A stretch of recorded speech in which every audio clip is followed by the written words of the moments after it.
So మొత్తానికైతే big boss 9లో commoners ఏదో పెద్ద పీక్ వచ్చారని చెప్పేసి అగ్ని పరీక్షలో మన వాళ్ళని అయితే ఓనర్స్ చేశారు. ఇంకా సెలబ్రిటీస్ మాత్రం ఏం పీకలేదన్నట్టు వాళ్ళైతే టెనెంట్స్ చేశారు. కానీ ఇక్కడ పాయింట్కి వస్తే ఇక్కడ సెలబ్రిటీస్ని టెనెంట్స్ చేసినందుకు వాళ్ళైతే ఏం ఫీల్ అవ్వలేదు. కానీ ఈ కామనర్స్ ఉన్నారు కదా, వీళ్ళు ఓనర్స్ చేసినందుకు వీళ్ళు ఏదో బిగ్ బాస్కే ఓనర్ అయిపోయినట్టు ఫీల్ అయిపోతున్నారు. నాకు తెలిసి నాగార్జున కూడా అంతలా ఫీల్ అవ్వరు అనమాట ఈ బిగ్ బాస్ నాదే అన్నట్టు. కానీ వీళ్ళు మాత్రం ఓతగా ఫీల్ అయిపోతుంటారు, నేనే ఓనర్ని, నాదే ఇల్లు, నాదే ప్రపంచం అన్నట్టు ఫీల్ అవుతున్నారు.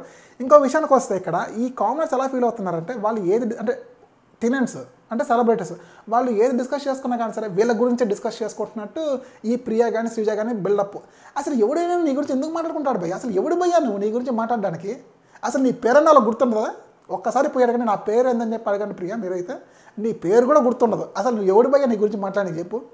నువ్వు జస్ట్ కామనర్, ఏదో పెద్ద పీక్ వచ్చావని చెప్పేసి ఇక్కడికి వచ్చావు. నువ్వు పీకింది ఏం లేదు. నేను కూడా చూసాను అగ్ని పరీక్ష మొత్తం కూడా. మీలో ఎంతమందికి అసలు ప్రియా పక్కన సపోర్ట్ చేస్తున్నారో ఒకసారి మీరైతే కమెంట్ బాక్స్లో కమెంట్ చేయండి.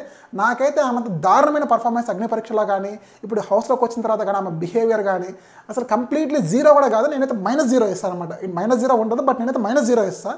ఎందుకంటే అంత దారుణంగా ఉంది ఆమెదైతే ఆడే విధానం అనమాట. ఇంకా మాస్క్ మ్యాన్ విషయానికి వస్తే ఆయన మాస్క్ మ్యాన్ కాదు, మొబ్బు మ్యాన్ అనమాట. అసలు ఎవడేది చెప్పినా కానీ సరే నా డిసిషన్ చేంజ్ చేసేసుకున్నా.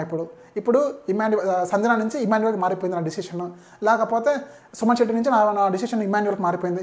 ఏంది భయ్యా నీ మారిపోయేది? నువ్వు ఎవడు భయ్యా అసలు నువ్వు డిసిషన్ తీసుకోనికి?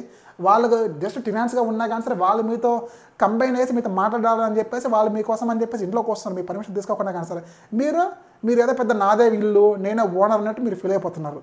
అది